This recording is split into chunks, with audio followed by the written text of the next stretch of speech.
너희 구원을 이루라는 제목으로 하나님의 말씀 전하도록 하겠습니다. 제가 2주 전에 빌립보서 2장 5절부터 11절까지의 말씀을 중심으로 예수의 마음을 품으라는 제목의 말씀을 전했어요. 예수의 마음을 품으라, 어떻게 보면 성경 그대로 나온 빌립보서 2장 5절의 말씀을 거기에 설교 제목으로 삼았는데, 제가 설교 제목으로 삼을 때 보통 다른 이름으로 하지 않고 그 본문 중에서 가장 중요하다라고 생각되는 그 말씀 그대로를 제목으로 할 때가 많아요. 왜냐하면 하나님의 말씀 자체에 제가 능력이 있음을 믿기 때문이고, 그것이 우리들의 마음에 계속 익숙하게 우리의 마음판에 새겨져야 그 말씀에 의지하여 우리가 기도할 수 있고 또 그렇게 권면할 수 있잖아요. 그래서 예수의 마음을 품으라 했을 때 그 예수의 마음은 결국 겸손의 마음이었죠. 하나님, 예수님께서 하늘의 영광스러운 자리를 다 내어버리고 인간의 모습으로 내려오셔서 죽기까지 우리를 사랑하여 주시고 섬겨주신, 그것이 바로 예수님의 마음이었고, 그것이 왜 예수님의 마음을 품는 것이 중요했냐면 그 빌립보 교회 공동체가 하나 되는 것이 너무나 중요했는데, 그 하나됨을 이루기 위한 가장 중요한 것이 뭐였냐? 바로 겸손의 마음을 품을 때 그 믿음의 공동체가 하나 될 수 있다라는 문맥에서 나온 말씀이었죠. 오늘 말씀은 이제 그 본문과 이어지는 그런 본문인데, 지금 바울이 있는 곳이 어디냐면은 감옥이에요. 감옥이고, 지금 감옥 밖에 있는 빌립보 교인들을 그리워하고 사랑의 마음을 담아, 지금 자기는 같이 있지는 않지만 너희들이 이렇게 믿음으로 사랑으로 살아갔으면 좋겠다 라는 권면의 내용을 담은 구절이 바로 오늘 구절이다라는 것이죠. 그런 면에서 이 빌립보 교인들을 향한 세 가지 권면을 우리가 함께 나눌 때에, 빌립보 교인들에게만 필요한 말씀이 아니라 바로 현대를 살아가고 있는 우리들에게도 너무나 필요한 말씀이거든요. 그래서 이 시간 나에게 주시는 하나님의 말씀으로 받고, 또한 하나님의 말씀에 믿음으로 다시 한번 결단하고 주님 앞에 나아가는 우리 귀한 성도님들 되시기를 주님의 이름으로 간절히 축복합니다. 첫 번째로 너희 구원을 이루라. 오늘 설교 제목 그대로인데요, 너희 구원을 이루라 라는 구절, 우리 1장 그 12절에 보면은 너희들이 항상 복종하여 두렵고 떨림으로 너희 구원을 이루라 그랬어요. 그런데 이 구절만을 보면은요, 사실은 너희 구원을 이루라 라는 이 구절이 어색하게 들릴 수 있어요. 왜냐하면 우리가 생각하기에 이 구원은 우리의 노력으로 얻어지는 것이 아니잖아요. 그렇죠? 구원은 어떻게 해서 얻어지는 겁니까? 오직 하나님의 은혜이고, 우리들에게 주신 믿음으로 말미암아 우리가 구원을 선물처럼 얻게 되는 거잖아요. 나의 노력이 아니고 나의 지식이 아니다 라는 것을 우리가 여러 번 들었기 때문에 이 구절이 쉽지는 않는 것이죠. 그런데 바울이 의미하는 이 너희 구원을 이루라 했을 때, 이것은 우리가 흔히 생각하는 중생의 구원, 거듭남의 구원을 의미하는 것이 아니라, 이미 구원받은 성도들이 계속하여 믿음의 길을 걸어가고 예수님을 닮아가는 그 모든 과정을 우리는 성화 이렇게 부르거든요. 그래서 칭의의 구원 이후에 우리들이 예수님을 표대로 삼아 계속해서 걸어가는 그 신앙의 길을 우리는 성화의 구원이다라고 얘기를 하는 거죠. 그래서 이 시간 바울이 그 빌립보 교인들을 생각하며 너희 구원을 이루라라고 했을 때, 그 구원은 바로 성화의 구원을 의미하는 것이죠. 그래서 영어 성경으로 보니까 continue to work out your salvation 그랬어요. 그러니까 뭡니까? 계속해서 우리가 지속적으로 노력해야 된다라는 거예요. 즉, 이 성화의 구원을 이루는 데 있어서는요, 우리가 중생의 구원과는 달리 우리들의 노력이 있어야 되는데, 어떤 노력입니까? 계속 하나님의 은혜의 자리로 나아가고자 하는, 하나님의 말씀 붙잡고 또한 하나님께 기도하고 더욱더 예배의 자리, 은혜의 자리를 사모하며 나아가는 우리들의 노력이 있어야 이 성화의 구원을 온전히 이룰 수가 있다라는 그러한 뜻인 거죠. 그래서요, 그 앞에 뭐라고 얘기하냐면 항상 복종하여 두렵고 떨림으로 라고 얘기하는 거죠. 항상 복종하여, 누구에게 복종하는 얘기예요? 지금 바울의 편지니까 바울에게 복종하라는 얘기입니까? 아니죠. 하나님께 복종하면서 두렵고 떨림으로, 그러니까 하나님 앞에 두려워하는 것은 다른 말로 하면 하나님을 경외하는 거죠. 하나님을 경외함으로, 그리고 하나님의 뜻에 복종하라는 것은 결국 뭡니까? 하나님의 뜻에 순종하는 삶을 삶으로 너희가 걸어야 할 그 믿음의 길 성화의 구원을 이루어 나가라는 구절이 바로 이 빌립보서 2장 12절 말씀이라는 거죠. 따라서 우리가요, 우리를 불러주신, 하나님의 자녀로 불러주신 그 부르심에 합당한 삶이 있잖아요. 예수님의 복음에 합당한 삶이 있잖아요. 그런데 그 합당한 삶을 살아가는 데 있어서 우리가 늘 기억해야 되는 것이 뭐라는 거예요? 하나님의 뜻에 순종하여 주님의 뜻에 귀 기울임으로 언제나 하나님을 경외하고 두려웠고 떨림 가운데 우리들에게 주어진 이 믿음의 길을 끝까지 걸어가야 된다라는 그런 말씀인 거죠. 그런데 사실은 이 하나님의 뜻에 순종한다라는 것이 우리가 머리로는 다 알고 있지만 실제적으로 우리의 삶으로 실천하기는 쉽지 않아요. 어려워요. 그래서 많은 사람들이 우리가 주님 앞에 순종은 하지만 어떻게 순종해요? 순종할 수 있는 것만 한단 말이에요. 순종할 수 있는 것만, 그냥 내가 골라서 이 정도는 내가 하고 여기는 이거는 못하니까 다른 사람한테 딱 돌리고 이런 식으로 취사 선택을 한다 이 말이죠. 그런데 그런 순종은 온전한 순종이 아니에요. 온전한 순종이 아니에요. 반쪽짜리 순종이에요. 그러니까 이 구원에서 우리가 평생 너희 구원, 성화의 구원을 이루어감에 있어서 예수 그리스도를 닮아감에 있어서 꼭 필요한 것이 뭐예요? 항상 복종하여 항상 하나님의 뜻에 순종하는 것이 너무나 필요하다라는 거죠. 그런데 우리가 하나님의 뜻에 순종한다라는 것을 좀 거창하게 생각을 해서 그냥 인생에 내가 몇 번이면 내가 하겠습니다. 인생에 3번이면 눈 뚝 감고 하는 거죠. 그죠? 예. 딱 3번만 우리가 하나님께 크게 순종하면 된다고 한다면 어려워도 할 수 있죠. 왜냐하면 한 번 이렇게 딱 하고 이제 2번 남았구나.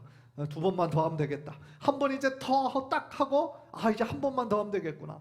그런 마음이 생기면 할 수 있어요. 웬만하면 다 할 수 있어요. 그런데 하나님 앞에 순종하는 그 삶은 3번으로 되는 게 아니라 우리의 평생에 지속적으로 하나님의 뜻에 순종해야 된다는 거죠. 그게 어렵죠. 그런데 왜 이렇게 우리가 지속적으로 하나님의 말씀에 순종하는 삶을 살아야 될까요? 왜냐하면 우리들의 죄성이요, 우리들의 너무나 뿌리 깊이 우리들 안에 잡혀 있기 때문에 그래요. 그러니까 이 죄성이 어느 순간 내가 주님의 보혈의 능력 의지하며 나아갈 때, 성령 충만할 때는 우리를 막 이렇게 영향력을 미치지 못하다가 우리가 어느 순간 방심하고 우리가 어느 순간 게을러지고 하나님 앞에 나아가지 않고 그냥 세상 가운데 분주하게만 살다 보면 어느 순간 이것이 막 꿈틀꿈틀 올라오는 거죠. 내 자아가 아직도 죽지 않고 계속해서 나를 괴롭힐 때가 얼마나 많은지 몰라요. 그러니까요, 우리들의 이 신앙이라는 것이 이 죄성이 계속해서 우리를 붙잡아서 이 자아와의 싸움이 계속 있기 때문에 다시 원래의 자리로, 그 전에 있던 자리로 돌아가려고 하는 성향이 너무 크기 때문에 그렇다는 거죠. 따라서 우리가요, 좋은 영적인 습관을 하나 만들기는 참 오랜 시간이 걸려요. 우리가 아침에 일찍 직장 나가기 전에 내가 20분, 30분을 하나님의 말씀을 내가 큐티하겠다. 내가 짧게라도 기도하겠다.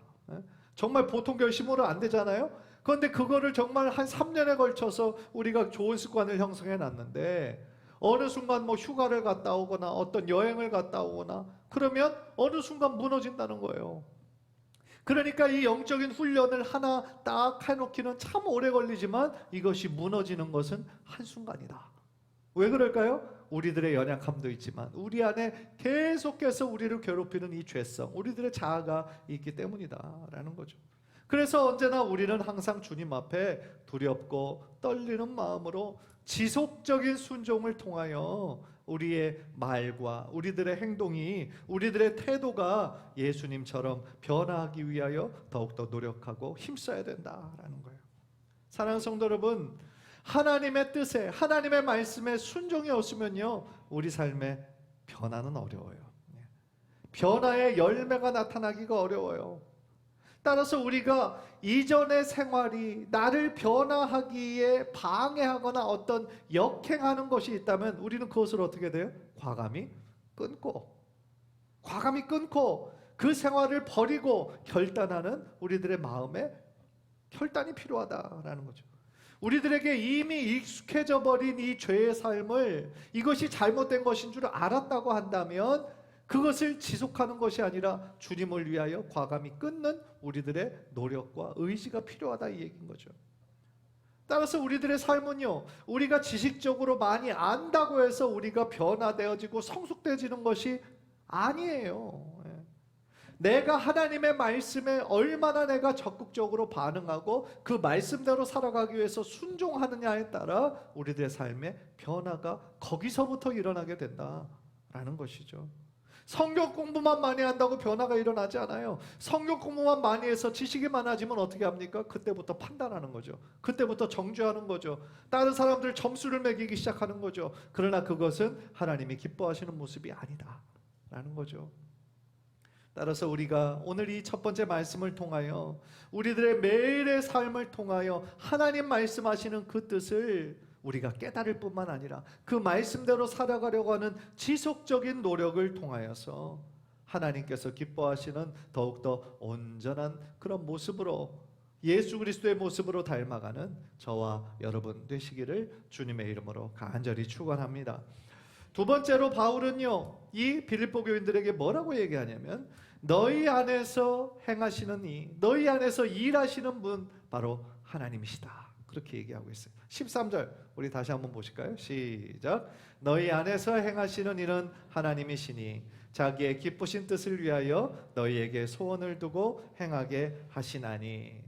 영어 성경을 보니까요, 이 13절 제일 처음에 그냥 한국말로는 너희 안에서 시작하지만 영어 성경을 보니까 for, 왜냐하면이라는 말이 들어있어요. 접속사가. 그러니까 12절과 13절은 연결된 구절이라는 거죠. 항상 복종하여 두렵고 떨림으로 너희 구원을 이루라. 왜냐하면, 그 이유를 얘기해 주는 거예요. 왜냐하면 너희 안에서 행하시는 이는 하나님이시기 때문이다 라는 거죠. 그런데 방금 제가 첫 번째로 말씀드릴 때 이 성화의 구원을 이루기 위해서는 우리들의 지속적인 노력이 필요하다 그랬어요. 그런데 이 13절에서는 너희 안에서 일하시는 분은 하나님이시다. 이 뭔가 좀 대립되는 거를 제가 말하는 것 같잖아요. 그러나 그렇지 않다라는 거죠. 두 개가 연결되는 거죠. 우리가 우리의 성화를 이루도록 예수님을 닮아가도록 노력해야 하는 부분이 분명히 있습니다. 저절로 우리가 성화되어지지 않아요. 교회만 일주일에 한 번만 꼬박꼬박 온다고 해서 우리들의 모습이 예수님처럼 변하지 않아요. 아무것도 하지 않고 저절로 성화가 이루어지지 않아요. 우리에게 중생의 구원, 하나님의 자녀가 되게 하신 것은 하나님의 전적인 은혜이지만 그 이후로 우리가 성화를 온전히 이루기 위해서 우리가 해야 될 부분들이 있어요. 그게 뭐예요? 항상 복종하여 두렵고 떨림으로 너희 구원을 이루라는 것이었죠. 그런데 또 하나 분명한 사실은 뭐냐면 나의 노력과 나의 의지만으로는 안 된다는 거예요. 그것만으로는 성화가 이루어질 수 없다라는 거예요. 왜냐하면 결국 나의 삶을 변화시키는 건 뭐예요? 바로 하나님이시기 때문인 거죠. 나의 노력, 나의 의지로 되는 것은요, 어느 정도는 가능하지만 한계가 명백하게 있어요. 나의 뜻과 나의 노력으로는 안 되는 부분이 있어요. 그런데 내 안에서 역사하시는 하나님, 내 안에서 계속하여 일하시는 그 하나님의 능력 의지하며 우리가 나아갈 때 우리들의 삶에 하나님께서 원하시는 진정한 변화의 열매들, 예수 그리스도를 닮아가는 변화가 나타날 수 있다라는 거죠. 다시 말씀드리면요, 우리가 성령 받기 이전에는, 예수님 믿기 이전에는 나의 삶의 주인이 누구였어요? 나였어요. 다 나였어요. 그냥 내가 내 삶의 주인이었기 때문에 내가 계획하고 내가 원하는 대로 그렇게 살면 되는 건 줄 알았단 말이에요. 그런데 이제 예수님을 우리가 만나고 난 이후 내 삶의 주인이 바뀌는 거잖아요. 내 삶의 주인이 내가 아니라 내 안에 계신 예수님이 주인이 되는 순간 이제는 내 뜻대로, 내 욕심대로 사는 것이 맞는 것이 아니라 내 안에 계신 예수님의 뜻대로, 내 안에 계신 성령님의 뜻대로 사는 것이, 그것이 맞는 거잖아요. 결국 성화된 삶이란 뭡니까? 내 안에 성령님께서 내주하고 계심을 믿으면서 그 성령 하나님께 내 삶을 의탁하는 거예요. 내 삶의 모든 것들을 주님께 의지하는 거예요. 그전에는 내가 계획하고 내가 이루려고 했지만 이제 성령님을 내 안에 주인으로 모시고 성령님이 원하시는 대로 모든 것을 의지하고 의탁하고 주님의 역사하심을 따라 순종하며 나아가는 것, 그것이 우리들이 마땅히 걸어야 할 신앙의 길이다 라는 거죠. 골로새서 1장 28절 29절 우리 한번 다 함께 읽읍시다. 시작. 우리가 그를 전파하여 각 사람을 권하고 모든 지혜로 각 사람을 가르침은 각 사람을 그리스도 안에서 완전한 자로 세우려 함이니 이를 위하여 나도 내 속에서 능력으로 역사하시는 이의 역사를 따라 힘을 다하여 수고하노라. 바울이요, 가는 곳마다 예수 그리스도의 부활의 복음을 전하고 사람들을 세우고 교회를 세우고 그런 일들을 했어요. 그런데 이 뒷부분에서 뭐라고 얘기합니까? 그 일들을 위하여 나도 내 속에서 능력으로 역사하시는 이의 역사를 따라. 무슨 얘기예요? 내 속에서 능력으로 역사하시는 이는 누구를 의미합니까? 바로 성령님을 의미하는 거죠. 내 속에서 능력으로 역사하시는 성령님의 역사를 따라 나도 힘을 다하여 수고한다. 무슨 얘기예요? 내 안에 하나님께서 계속하며 일하시기 때문에 나도 그 하나님의 능력 의지하며 일한다 라는 것이죠. 따라서요, 이러한 삶은요, 방금도 말씀드렸던 것처럼 예수님을 나의 주인으로 모시고 내 삶에서 일어나는 모든 일들을 주님께 맡기고 전적으로 의탁할 때에 하나님께서 그때부터 나의 삶을 어떻게 해주시는 거예요? 다스려 주신다 라는 거죠. 하나님께서 내 삶을 다스려 주시고 인도해 주실 때 우리는 그저 주님만 따라가면 된다 라는 거죠. 주님이 나의 선한 목자가 되어주시고 주님께서 나를 푸른 초장으로 쉴만한 물가로 인도하시는 대로 우리는 그저 순종만 하면 된다라는 것이죠. 빌립보서 1장 6절 말씀 우리 다 함께 읽을까요? 시작. 너희 안에서 착한 일을 시작하신 이가 그리스도 예수의 날까지 이루실 줄을 확신하노라. 아멘.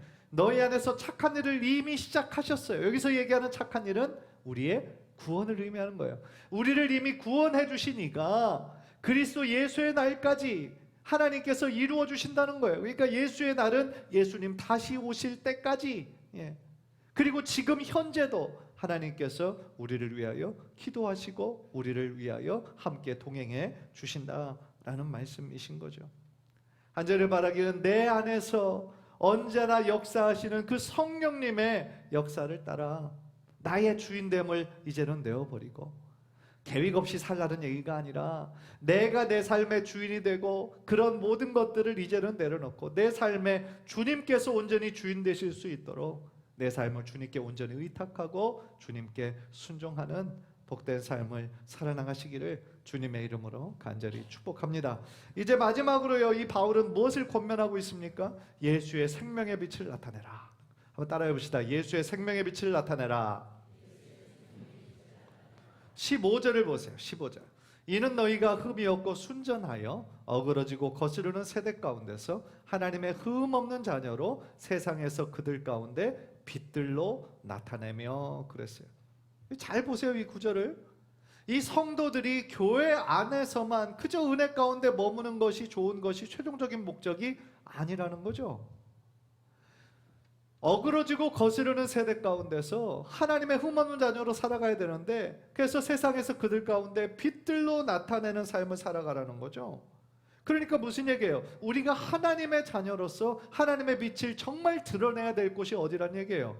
교회라기보다는 우리의 삶의 현장이라는 거예요. 내가 속한 가정이라는 거예요. 내가 일하는 직장이라는 거예요. 내가 있는 세상이라는 곳이라는 거죠. 따라서 우리들에게 주신 그 주님의 빛을 그들에게 밝히 드러내는 삶을 살아가는 것이 우리들에게 주신 뭐다? 사명이다 라는 거죠. 그래서 그러한 삶을 살기 위해서 흠이 없고 순전해야 된다. 그러니까 타인들에게, 주님을 믿지 않는 사람들에게 책망받지 않도록 우리가 늘 직장 생활이든지 사업이든지 최선을 다하여 성실하게 정직하게 해야 되겠죠. 결국 그것이 뭐예요? 하나님의 성품을 닮아가는 것이라는 거죠. 하나님은 어떤 분이세요? 거룩하신 분이잖아요. 거룩은 뭐예요? 구별된 거예요. 죄가 하나도 없으신 분이에요. 따라서 우리들의 자녀가 부모를 닮아가는 것은 그건 이상한 일이 아니라 당연한 거잖아요. 왜 그래요? 유전자가 있잖아요. 우리 안에 부모의 유전자가 있잖아요. 마찬가지입니다. 우리의 영적인 아버지, 우리 하나님의 거룩한 영적인 유전자가 우리 안에 있어요. 따라서 우리가 하나님을 닮아가는 것, 우리의 말과 우리들의 행실에서 세상과 구별되는 삶을 살아가기를 원하시는 것이 하나님의 뜻이라는 거예요. 마태복음 5장 14절 우리 한번 다 함께 읽읍시다. 시작. 너희는 세상의 빛이라. 산 위에 있는 동네가 숨겨지지 못할 것이요. 주님은 우리를 세상의 빛이라고 부르셨어요. 빛은요, 아무리 작은 빛이라도 아주 멀리서도 잘 보여요. 예. 빛이 작은 빛이 있기만 하면 어둠이 사라지잖아요. 그만큼 빛은 굉장히 큰 힘이 있고 영향력이 있어요. 에베소서 5장 8절도 보십시다. 5장 8절 시작. 너희가 전에는 어둠이더니 이제는 주 안에서 빛이라. 빛의 자녀들처럼 행하라. 우리가 주님을 만나기 전에는요, 우리도 어둠 속에 있었어요. 어둠이 어둠인 줄도 모르고 그냥 살았어요. 그런데 우리가 이제 주님을 만나보니까 주님께서 우리를 빛의 자녀로 부르셨잖아요. 왜냐하면 예수님이 빛이시고 진리이시기 때문에 우리가 주님의 안에서 그 빛의 자녀들처럼 그렇게 살아야 된다라는 거죠. 그렇다면 우리가 어떻게 세상의 빛으로 살아갈 수가 있겠어요? 이 세상은 점점 더 어두워져 가는데 나의 연약한 힘으로, 나의 이 크지 않은 믿음으로 어떻게 세상을 변화시킬 수 있겠어요? 저는 16절에 그 해답이 있다고 생각합니다. 16절 우리 한번 다 함께 읽읍시다. 시작. 생명의 말씀을 밝혀 나의 다름질이 헛되지 아니하고 수고도 헛되지 아니하므로 그리스도의 날에 내가 자랑할 것이 있게 하려 함이라. 생명의 말씀을 밝혀. 저는 여기에 굉장히 중요한 것이 있다고 생각해요. 여기서 밝힌다라는 것은 두 가지 의미가 있어요. 하나는 단단히 붙들다라는 뜻이 있습니다. 그리고 또 하나는 제시하다, 드러내다라는 뜻이 있어요. 그러니까 이 생명의 말씀과 연결해서 한번 해보면 생명의 말씀을 단단히 붙든다라는 뜻이 있고 또한 생명의 말씀을 내가 드러낸다라는 뜻이 있어요. 겉으로만 보면 이 두 가지 뜻이 전혀 다른 뜻까지만 사실은 한 가지예요. 왜냐하면 생명의 말씀을 단단히 붙잡는 자가 결국은 그 생명의 빛을 드러낼 수가 있어요. 그렇잖아요. 자기도 거기에 확신이 없는 사람이 어떻게 그거를 다른 사람들에게 이렇게 살라고 전할 수 있겠어요? 어떤 물건을 파는 사람이 그 물건에 대한 확신도 없이 어떻게 다른 사람을 이거 물건을 사라고 설득할 수가 있겠어요? 마찬가지죠. 나 자신도 예수의 말씀이 생명이요 진리라는 것을 확신하고 체험하지 못했다면 어떻게 다른 사람들에게 내가 살고 있는 이 삶이 너무나 행복하고 기쁘니까 이런 삶을 같이 살아가자고 권면할 수가 있겠어요? 따라서 지금 바울이 빌립보 교회 성도들에게 권면하는 내용은 이거죠. 빌립보 교인들, 내가 지금은 너희들과 같이 없지만 예수님의 생명의 말씀에 붙잡힌 삶을 살았으면 좋겠다. 예수님의 말씀에 사로잡혀서 너희들이 정말 주님의 말씀대로 살아가는 그 확신이 너희들에게 있을 때 주님의 그 진리의 빛이, 생명의 빛이 너희들의 삶을 통하여 드러나게 될 것이다. 그거는 감출 수가 없는 거예요. 따라서 바울이 복음을 전파한 것이 헛되지 않고 결국 이 빌립보 교인들의 계속되는 그 복음의 전파를 통하여 결국 하나님 나라의 자랑이 될 것이다 라는 뜻인 거죠. 사랑하는 성도 여러분, 예수님께서 우리들 한 사람 한 사람을 세상의 빛이다 라고 불러주셨어요. 그런데 솔직하게 우리 안에는 어떤 빛이라고 할 만한 것이 느껴지지 않을 때가 많죠. 내 힘으로는, 내 능력으로는 할 수 없을 때가 많아요. 그러나 우리는 스스로 빛을 낼 수 있는 발광체가 아니에요. 내 안에는 빛이 없어요.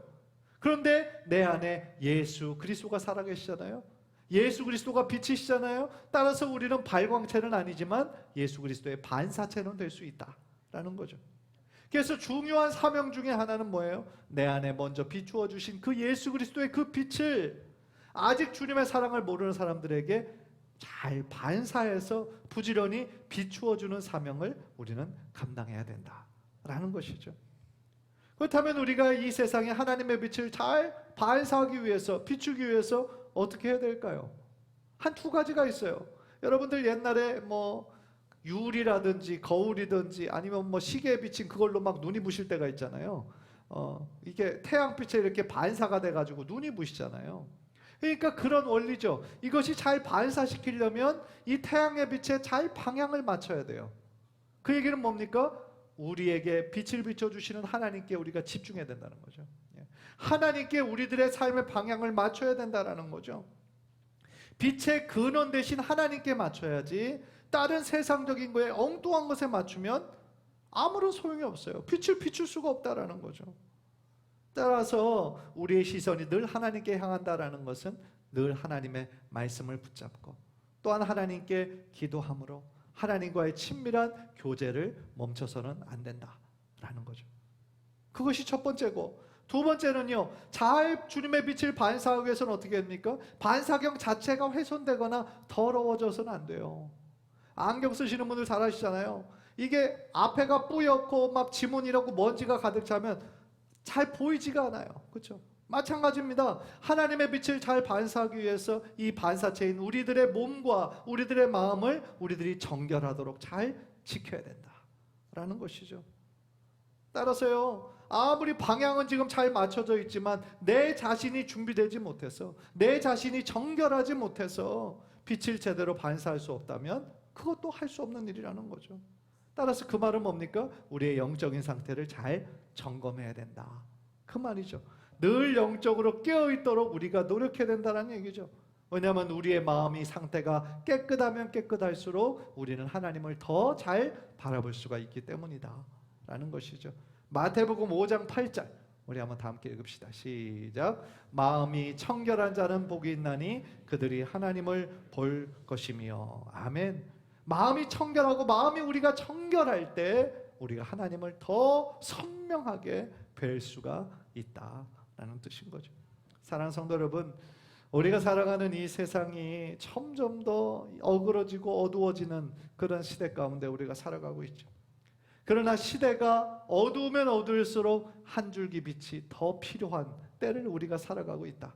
이 어두움의 때에 하나님께서는 우리 한 사람 한 사람을 빛으로, 빛의 자녀로 우리를 부르셨다라는 거죠. 한절의 벼락이는 내가 가진 이 빛이 참 작은 빛이라 할지라도, 그러나 여러분, 작은 촛불이 큰 불을 이루는 거잖아요. 그것처럼 내 안에 계신 예수 그리스도의 그 진리, 예수 그리스도의 빛을 이 주변에 우리가 속한 그곳에서 그 주님의 빛을 드러내도록 정말 힘쓰고 노력하셔서 우리가 속한 가정이, 우리가 있는 그 직장과 사업터에 더욱더 주님의 생명의 빛을 드러내는데 앞장서고 노력하는 우리 귀한 주의 성도들 모두 되시기를 주님의 이름으로 간절히 축원합니다.